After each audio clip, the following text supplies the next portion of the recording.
you can all hear me and see me. Otherwise, this is going to be a strange half an hour of me talking to myself. But welcome along to this Sports Biz webinar. My name's Will Symon, and I work in the Global Partnerships team at Formula One.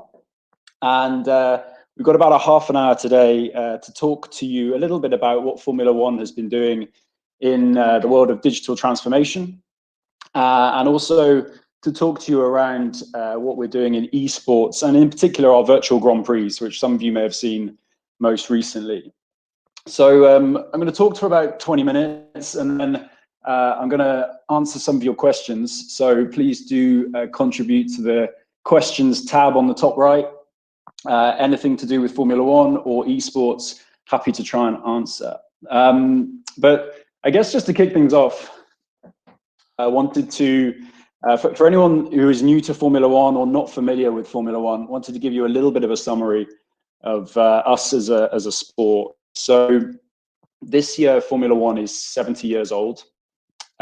We are one of the world's biggest and most established sports properties, with over 500 million fans around the world.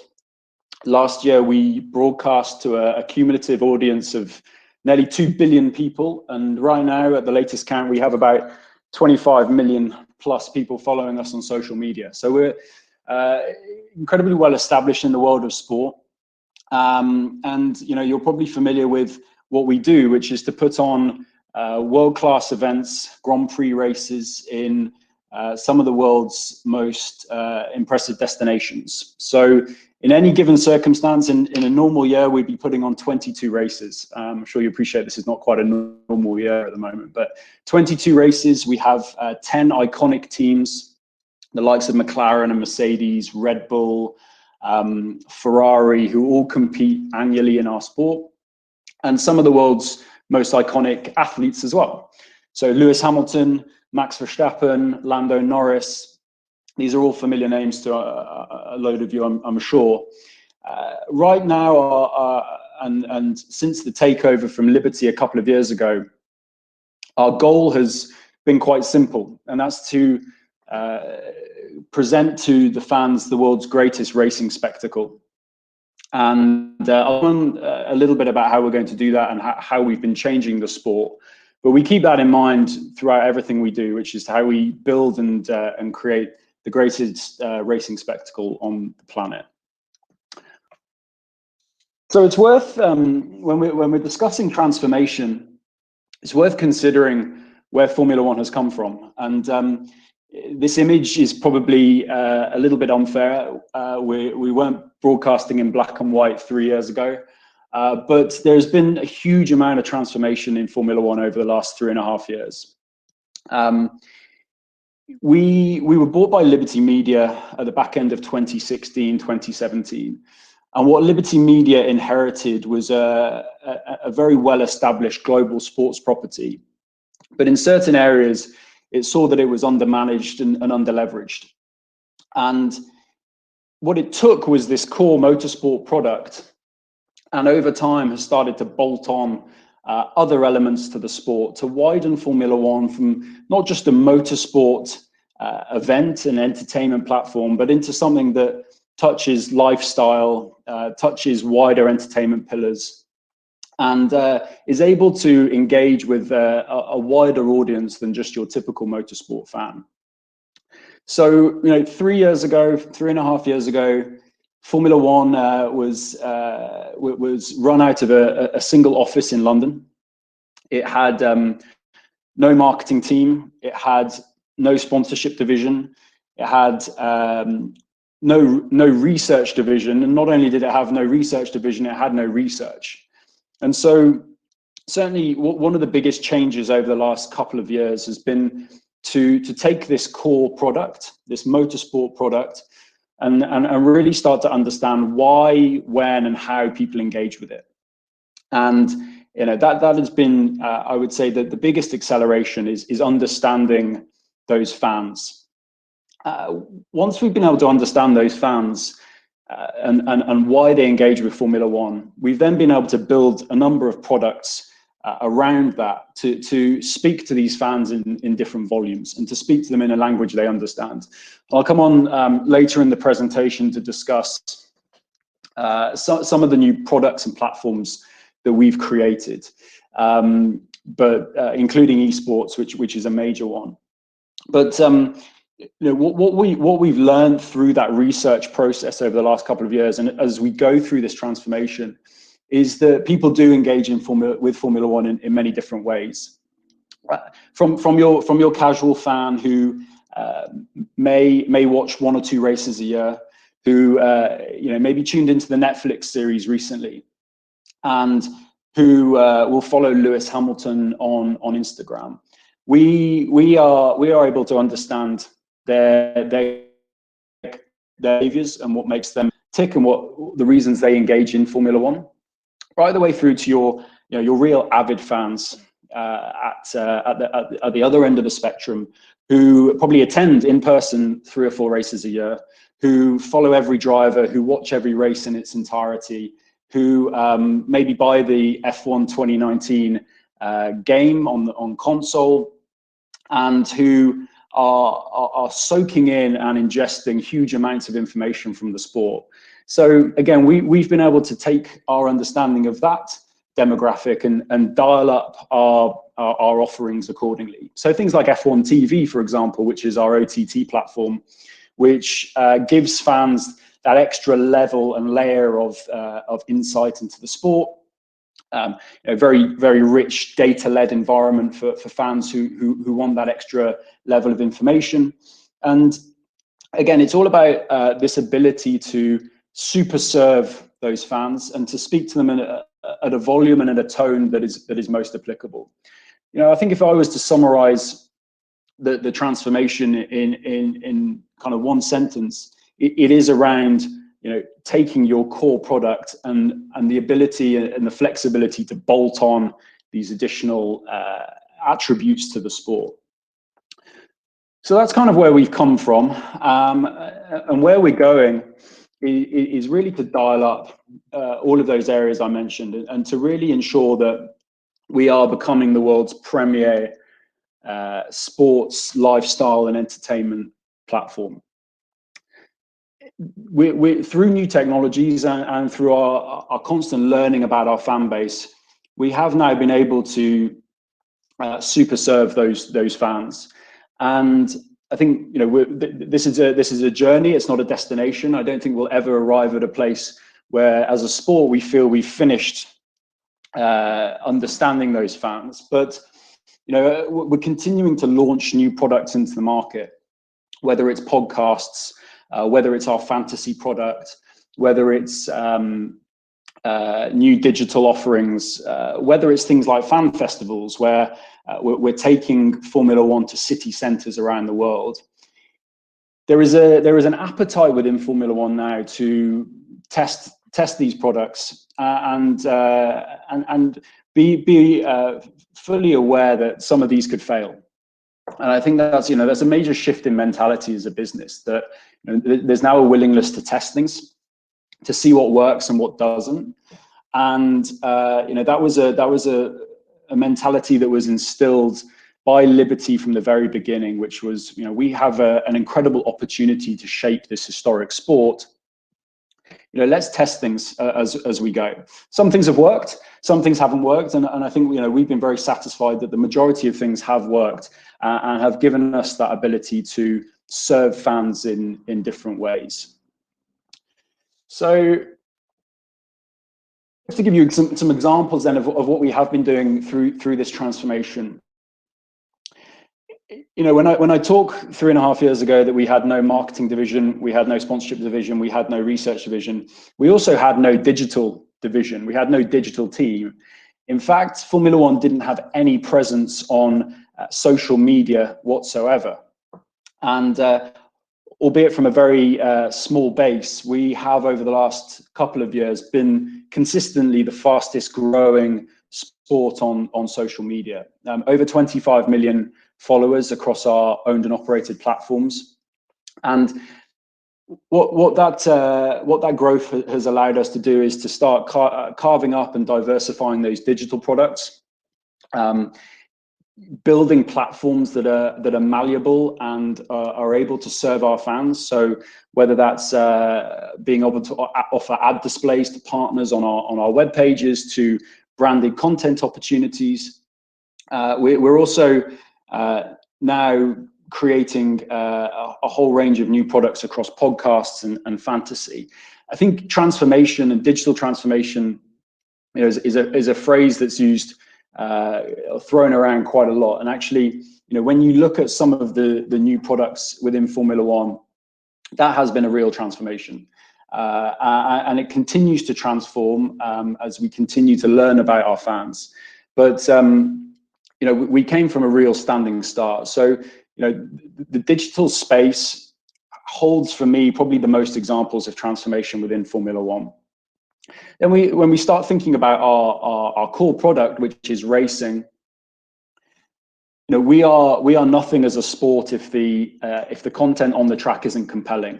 So we're constantly transitioning and altering our on-track product to make it more compelling, to make sure that fans are engaged from before the race starts right through to the end of the race, and to ensure that all of the on-track action is as exciting as possible. So you'll see a number of changes over the next couple of years with the regulatory framework of the sport, which allows us to make the action more equal, more democratic, more cost-effective, and hopefully more exciting for you guys who are the fans. And then we've started to launch a number of complementary campaigns around the sport as well. So you may have seen our marketing campaign, which launched about 18 months ago, around this concept of engineered insanity. That is a concept and a campaign that is running through everything we do.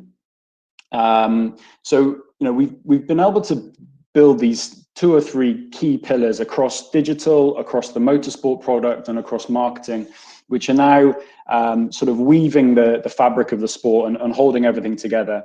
And then, as I mentioned, we're building on these additional products around each of those areas, which give the fans an opportunity to engage in different ways. I would say, moving on to esports has probably been one of the most successful and one of the most visible new pillars of Formula One over the last couple of years. And it's certainly an area that the business is spending a lot of time investing in and understanding. There are some obvious reasons why a business like Formula One would get into esports. And I think the most obvious is that there is this undeniable natural crossover between what happens in a real Formula One race and what happens in the virtual world. And probably more so than any other sport in the world, there's a natural crossover between the virtual and the real. I often use the analogy that if you put Cristiano Ronaldo on a PlayStation and you put him up against the best FIFA player in the world, he gets beaten every single day of the week. But if you put a Formula One gamer, some of the best sim racers in the world, if you put them in a simulator like the one you can see on screen now, and you put him up against Lewis Hamilton or Max Verstappen or Lando Norris, they can have battles as equals on the track. In fact, we sometimes see the gamers beat the drivers and vice versa. It's a seamless transition between real and virtual. So much so that we're starting to see drivers go from the gaming world into the real world, which for me is one of the most incredible stories that's coming out of F1 esports. So you take someone like Igor Fraga or Bas, who 3 years ago were gaming in their bedrooms on similar systems that you can see there pictured in front of you, and are now being hired and paid as full-time drivers by some of the biggest teams in the world in real cars, in real races, at real racetracks around the world. And they're not only competing, but they're winning these races as well. It's one of the most incredible crossovers of any sport I've ever seen. So, naturally for us, Formula One esports becomes a very obvious way in which to introduce new people to the sport. And we run this global competition which starts online and then moves into live events. We have all 10 teams represented.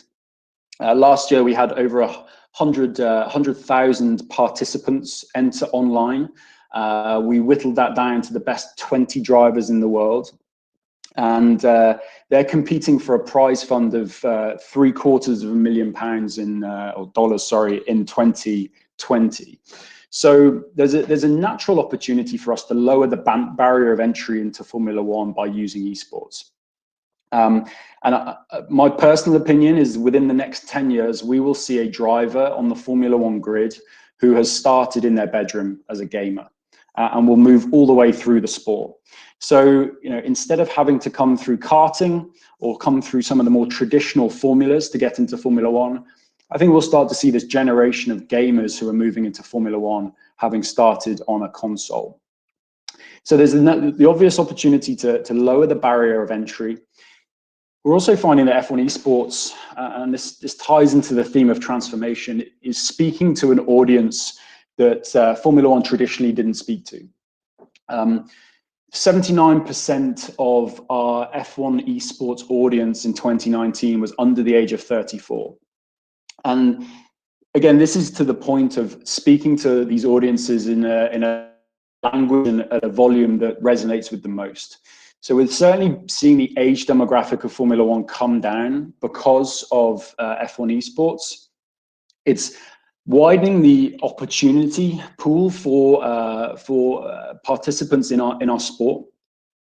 And fundamentally, it's also creating some really compelling content. And I think if anyone's watched our F1 esports events, you'll see that these are incredibly exciting races.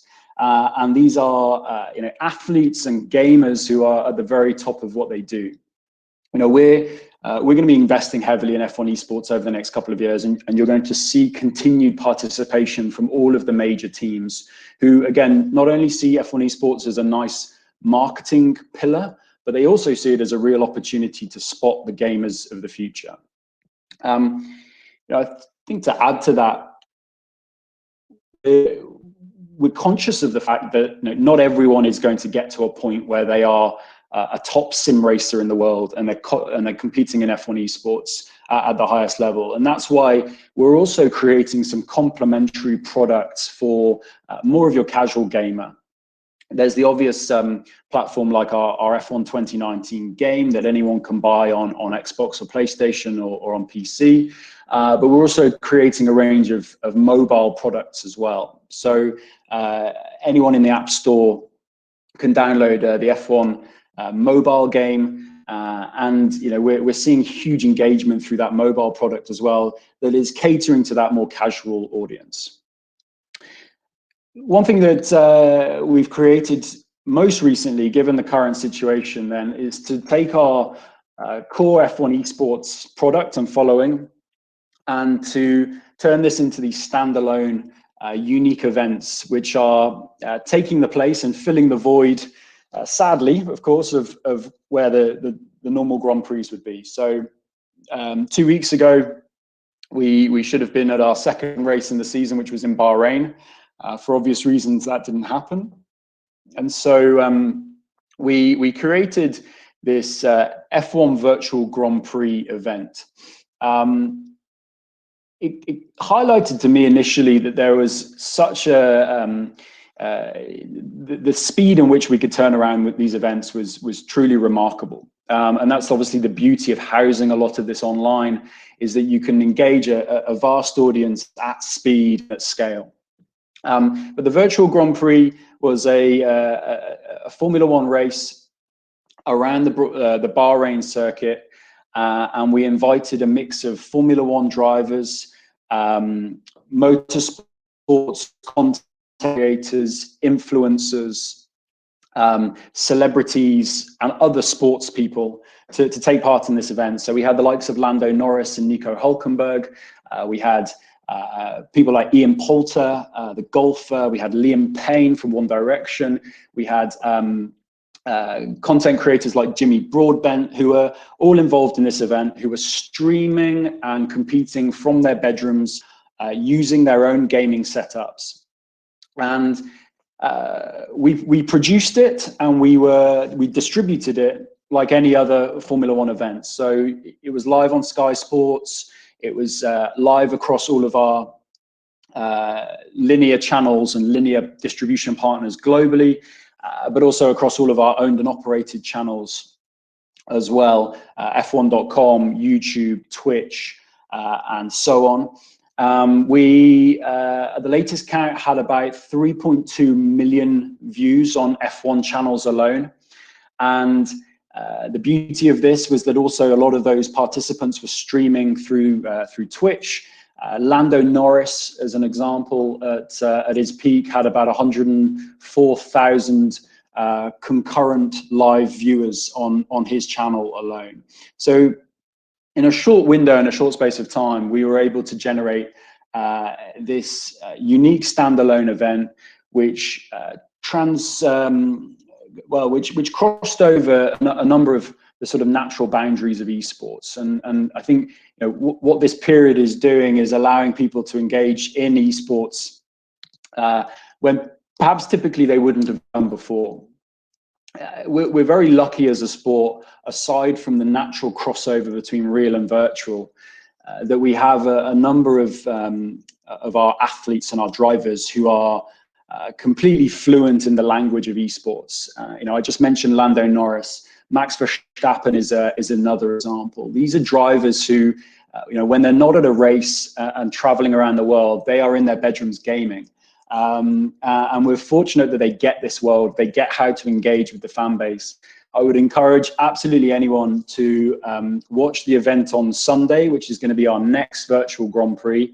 And of course, encourage you to watch it through some of our channels, which will be broadcasting it live. But I'd also encourage you to watch it through Lando Norris's Twitch account, which is just a completely different way of watching sport and watching competition. And Lando is, for a young guy, is particularly good at speaking to this audience. So, what you'll see through esports, through our virtual Grand Prix, is this creation of new content over the next couple of weeks.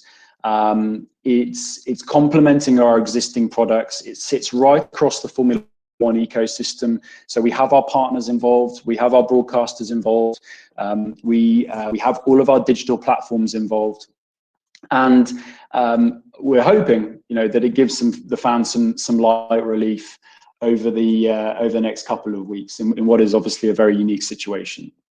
So I guess in summary, before we dive into some questions, the transformation over the last 3 or 4 years in Formula One has been vast. It's been all-encompassing, and it's happened at speed. And I think one thing we've learned as a sport is that you have to try things. Of course, you can measure everything, and you can use a huge amount of data points to inform those decisions.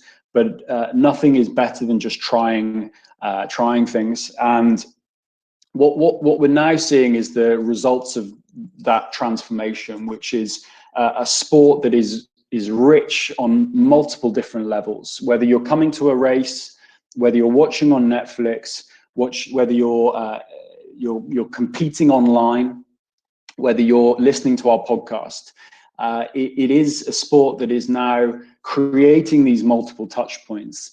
And it's given us ability, as I've mentioned a couple of times, to speak to those fans at different volumes and to serve them and super serve them in as many ways that we can. So look, hopefully that's given you a little bit of insight into what we've been up to. I know that the guys were running a poll online, which I would encourage you to vote in. But if you haven't seen the poll, the question was, what will be the main factor that contributes to the mainstream growth of esports in the next 5 years? And we've got 5 or 6 different opportunities there, or options there, I should say. I think, my personal view on this, and undoubtedly it'll be a combination of all of those factors. But one thing we've learned through esports is that there are different gateways into that genre. Not everyone moves into esports and buys a $500 simulator and is competing online and streaming on Twitch. People access that platform in multiple different ways. I personally think that connectivity is going to play a huge role over the next couple of years, because connectivity will open up the opportunities within mobile gaming that that right now are speaking to a big audience, but there's not a huge amount of crossover between the sort of mobile genre and competing on your phone through to sort of wider competitive platforms within mobile. So the proliferation of things like 5G, which are going to allow people to compete anywhere at any time on a super hyper-connected bandwidth, will allow mobile to really grow and flourish, and we'll start seeing some crossover, I think, between mobile gaming and more traditional console-based gaming. Obviously, we as a sport are going to be playing a major role in some other of those areas, increasing prize money. Obviously, the mainstream crossover between Formula One and Formula One esports. And I think connectivity is actually going to play a massive role over the next couple of years. So look, hopefully that was useful, guys. Thanks very much for connecting, and I'm just going to browse through some of these questions as we wrap this up. So give me a second to have a look at this. So the top question is, how much revenue are Formula One digital activities bringing? That's from a certain Mr. Bernie E. Very good. So you probably can't comment on how much revenue is bringing in, but it's certainly growing.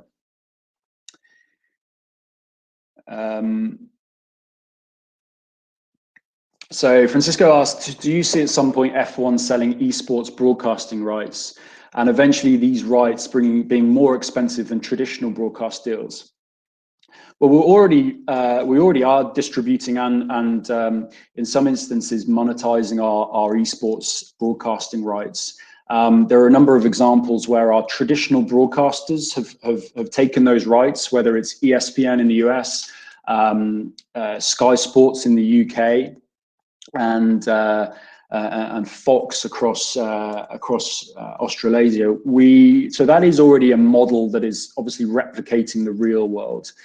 I think the key factor there is the size and the scale of the eyeballs involved. So we certainly see that as a revenue raising opportunity, but it won't be formatted in such an obvious and traditional way as perhaps the real world rights are.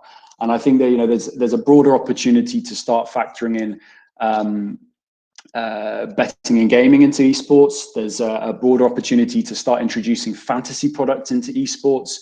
So I think some of the existing pillars that you already see built around a Formula One Grand Prix are going to be starting to introduce themselves into esports as well.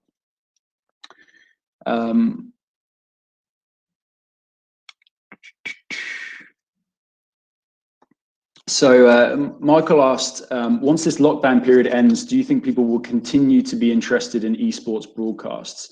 And will people want to see the traditional F1 drivers competing against the top gaming drivers? I guess the short answer is, yes. We anticipate and we certainly hope that we're going to continue to see such a high level of engagement as we've seen across our virtual Grand Prix. And as I mentioned, I think this is opening Formula One esports into a whole new audience who typically may not have been engaged in Formula One. If that means that some do transfer over to the real world and end up watching us live on Sky Sports or live on ESPN, wherever you are in the world, then I think that is obviously a great result for us as a sport. But I think it comes back down to the way I was describing the ability for fans to engage with the sport in different ways. F1 esports isn't solely designed to make sure more people watch the real world racing. It's giving us an ability to speak to an entirely different audience. And Would we like to see the real world gamers or the real world drivers race the gamers? Of course we would. We'd love to see that. It may be a while before we get Lewis Hamilton and Sebastian Vettel on F1 esports, but when we do, it's going to be super exciting. So hopefully that happens in the near future. So I'm going to take one more question and then I'm going to sign off.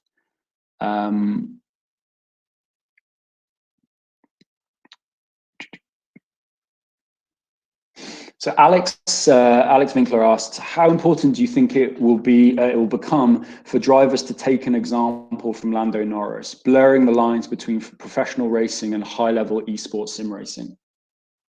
Look, it's a great question. I think it would have been, if you follow Formula One over the last couple of weeks, it would have been hard to avoid Lando Norris. And I think he's done a remarkable job in making esports his sort of go-to discussion point. Everyone knows that Formula One drivers love espousing their interests beyond the sport, whether it's Lewis Hamilton in fashion, whether it's Daniel Ricciardo in music.